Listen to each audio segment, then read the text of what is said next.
Viniste que te renteo. ¡Vámonos, cuidado!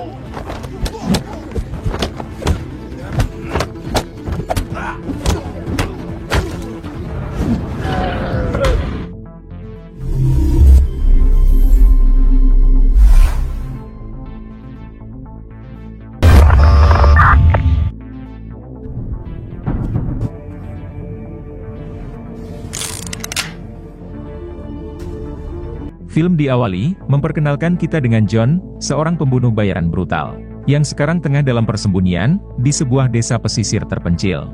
John bersembunyi dari musuh di masa lalunya, yang juga seorang pembunuh bayaran brutal, yang diketahui bernama Jimmy. Ada masalah apa antara John dan Jimmy? Nanti kita akan diberitahu. Selama menetap di desa ini, John kerap membantu para warga, khususnya para nelayan kecil, yang ditindas oleh para bandit. Karena di desa kecil ini, menjadi sarang para bandit brutal, yang kerap menjarah warga miskin. Sebelum membantai para bandit tersebut, John akan pergi ke gereja terlebih dahulu, berdoa untuk meminta petunjuk. Viniste que te renteo. ¡Vámonos, cuidado!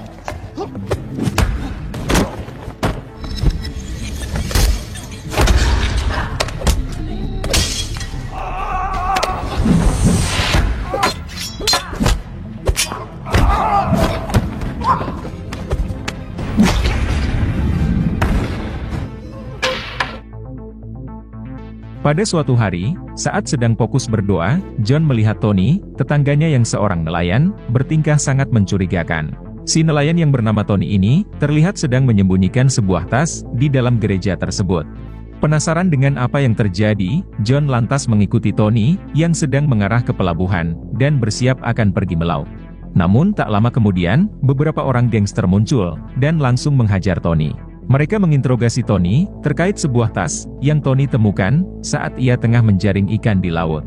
Tony bersikeras mengatakan, dirinya sama sekali tidak tahu, tas apa yang mereka maksud. Akan tetapi, mereka tetap tidak percaya, dan lanjut menghajar Tony, sampai babak belur.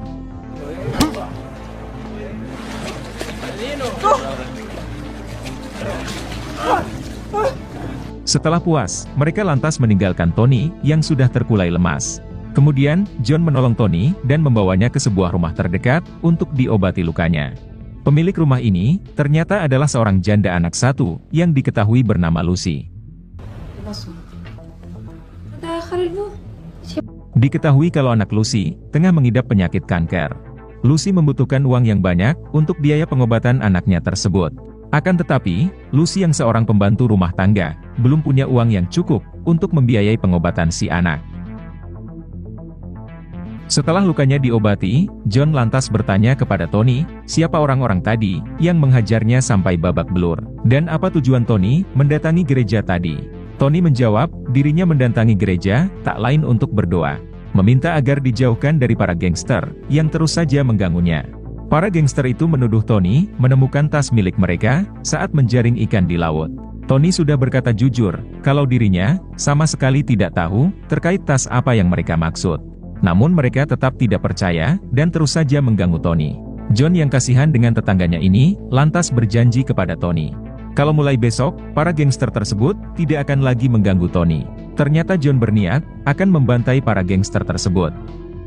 Tapi sebelum beraksi, seperti biasa, John mengarah ke gereja, untuk berdoa dan meminta petunjuk. Setelah itu, John menghampiri para gangster, dan meminta agar mereka, berhenti mengganggu Tony. Dikarenakan Tony, hanyalah seorang nelayan kecil, yang hanya ingin mencari nafkah.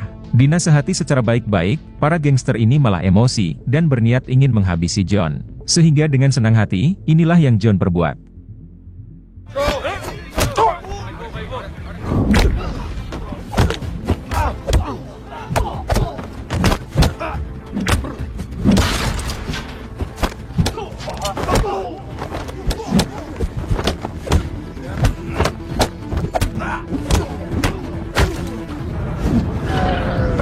Sampai pada akhirnya, mereka semua tewas bergelimpangan. Ternyata sedari tadi, Tony mengintai John dari kejauhan, dan ia menjadi sangat terkejut.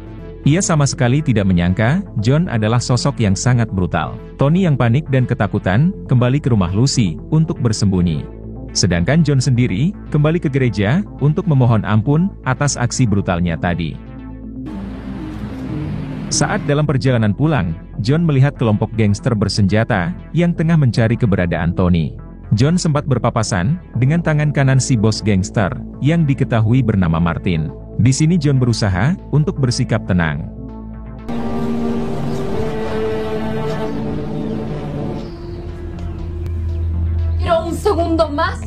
Setelah kelompok gangster itu pergi, John langsung mendatangi rumah Lucy, untuk menemui Tony. Setelah bertemu, John langsung memaksa Tony mengaku, kalau sebenarnya, Tony lah yang menemukan tas, milik kelompok gangster tersebut. Karena saat di gereja, John sempat melihat Tony, tengah menyembunyikan tas itu. Karena terus didesak, akhirnya Tony mengaku, kalau tas milik kelompok gangster Martin, tersangkut di jaring ikannya, saat melabuh di tepi laut. Dan setelah diperiksa, ternyata tas itu berisi penuh uang, dan Tony memutuskan untuk mengambil semua uang tersebut. Dikarenakan Tony ingin membantu Lucy membiayai pengobatan anaknya yang sedang sakit kanker. Karena ternyata Tony dan Lucy adalah pasangan kekasih. Tony dan Lucy bahkan sudah berencana akan pindah ke kota lain dan memulai hidup yang baru berbekalkan uang milik kelompok gangster tersebut. No sabía, en una red había Diketahui kalau uang tersebut adalah uang hasil transaksi barang haram.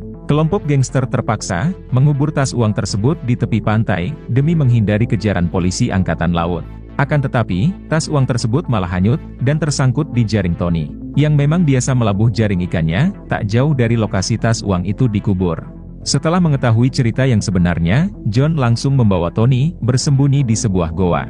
Apabila Tony terus bersembunyi di rumah ini, maka keselamatan Lucy dan anaknya akan ikut menjadi terancam. Mengingat, para gangster tersebut sekarang tengah mengincar Tony untuk mendapatkan kembali tas uang tersebut.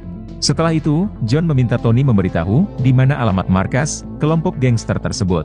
Dikarenakan John akan berusaha bernegosiasi dengan mereka agar masalah ini bisa cepat selesai.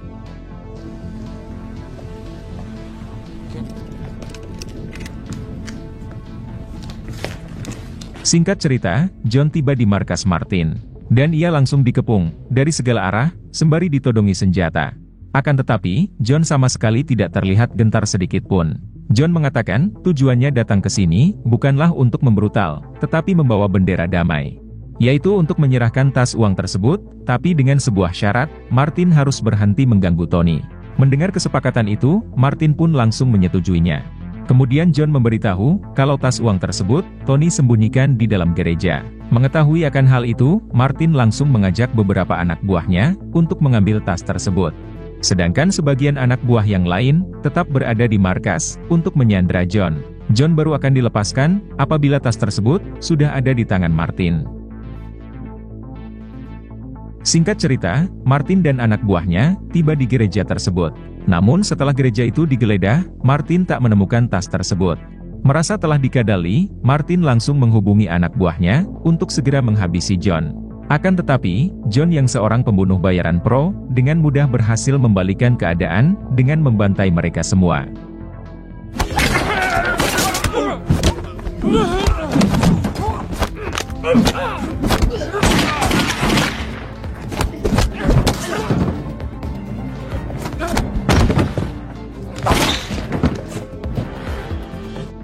Tak lama setelah itu, Martin kembali ke markas, dan mendapati puluhan anak buahnya, telah tewas bergelimpangan di lantai, dihabisi oleh John.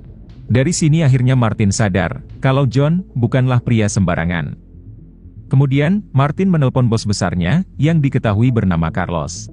Martin melapor terkait John, yang telah membantai puluhan anak buahnya, hanya dengan seorang diri saja. Martin langsung menyebutkan ciri-ciri John, yang memiliki tato khusus. Setelah mendengar ciri-ciri yang disebutkan, Carlos sangat yakin, kalau John adalah Frank. Seorang pembunuh bayaran brutal, yang dulu pernah bekerja untuk Carlos. Bahkan sudah tak terhitung lagi, jumlah bandit yang tewas di tangan John. Carlos lantas menugaskan Martin, untuk mengerahkan pasukan sebanyak-banyaknya, untuk menghabisi John alias Frank. Men in Latin America El alacrán. Those are really cool names. Donut. Badass names going around. Let's shelve the name. Berpindah ke John, yang mulai menginterogasi Tony dan Lucy, terkait tas uang tersebut, yang telah hilang dari gereja. Tony akhirnya mengaku, kalau sebelumnya, tas uang tersebut, sudah mereka ambil dari gereja. Bahkan sebagian uangnya, sudah Lucy gunakan, untuk biaya pengobatan anaknya. Esta es la única posibilidad. ¿A dónde ahora? Mendengar itu, John tidak jadi marah, dan ia malah memakluminya. Lagi pula, jika tas uang itu dikembalikan, mereka tetap akan menghabisi Tony dan John, termasuk Lucy dan anaknya, guna menghilangkan jejak saksi. Sekarang John harus memikirkan strategi, untuk membantai kelompok Martin, sampai ke akar-akarnya. Sebelum kelompok Martin yang lebih dulu, membantai mereka bertiga. Kemudian, John mulai mempersiapkan senjata, untuk menghabisi mereka semua, satu persatu. Lugar al lugar que tú quieras. Eso tendría que ser. Eso es exactamente. Dari atas bukit gua tersebut, John mulai memantau pergerakan kelompok gangster Martin. John melihat kelompok gangster tersebut akan melakukan transaksi barang haram di sebuah gedung kosong. Lalu secara diam-diam, John membuntuti mereka.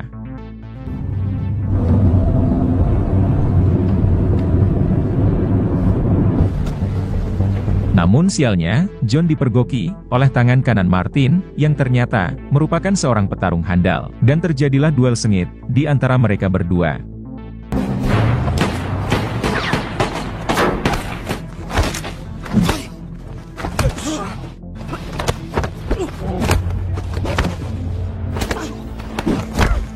Pada akhirnya, John berhasil mengalahkan sang lawan, meski sempat dibuat tumbang berkali-kali.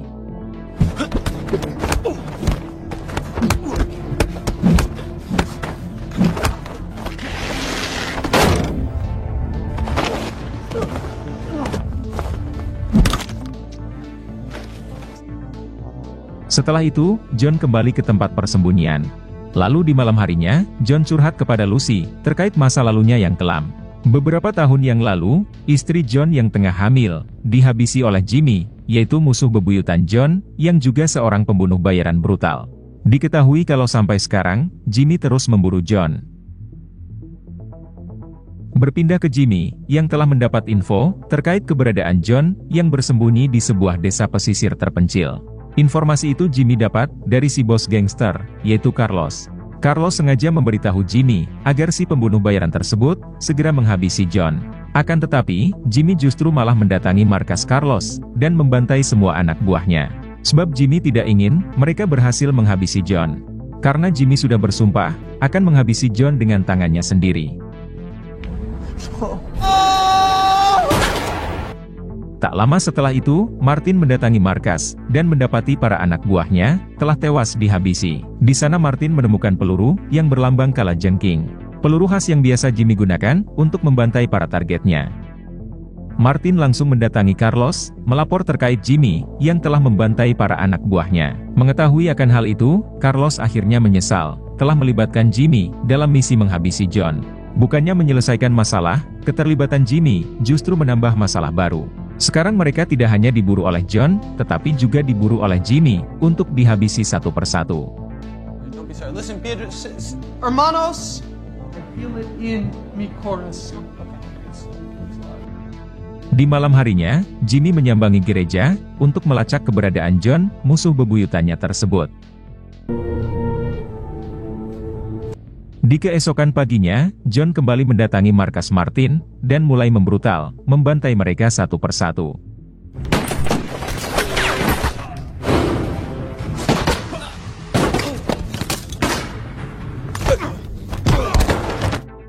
Berpindah ke Jimmy, yang telah mendapatkan info dari gereja, terkait keberadaan John, yang bersembunyi di sebuah goa. Setibanya di goa tersebut, Jimmy langsung menyandra Tony dan Lucy.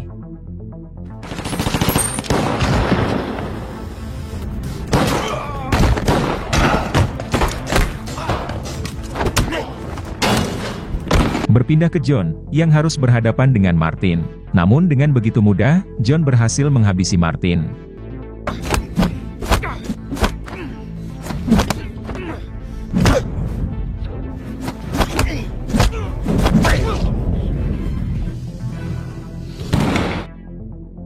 Singkat cerita, John tiba di markas Carlos untuk membantai si bos gangster tersebut.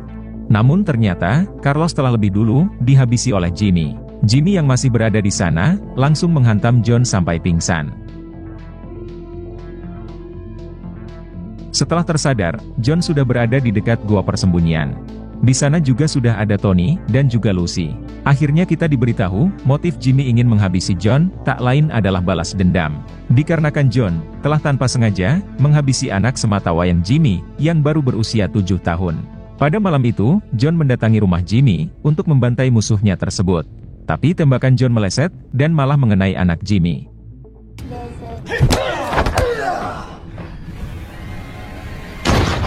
Sejak saat itu, Jimmy memutuskan untuk balas dendam dengan membantai orang terdekat John. Dimulai dengan membantai istri John yang tengah hamil. Sekarang Jimmy juga akan membantai Tommy dan Lucy, orang-orang terdekat John saat ini.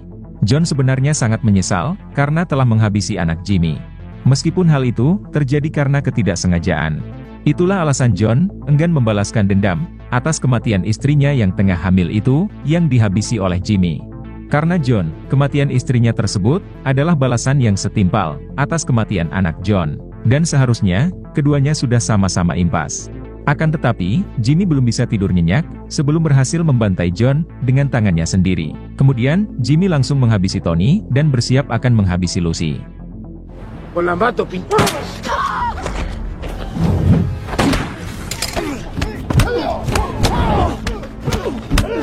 Namun berhasil dihadang oleh John, sehingga pada akhirnya, John dan Jimmy terlibat duel sengit.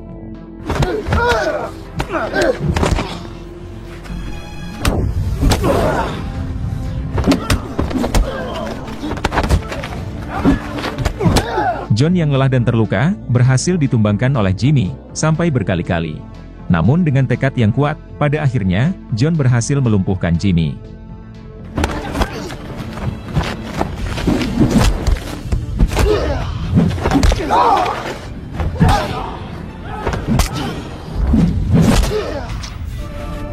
Namun John memilih untuk tidak menghabisi Jimmy, musuh bebuyutannya tersebut. Karena John menganggap mereka berdua sudah impas.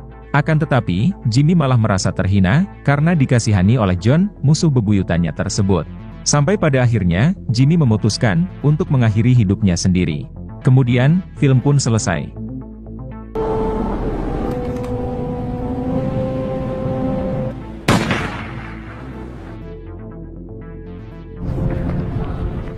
Viniste que te rente.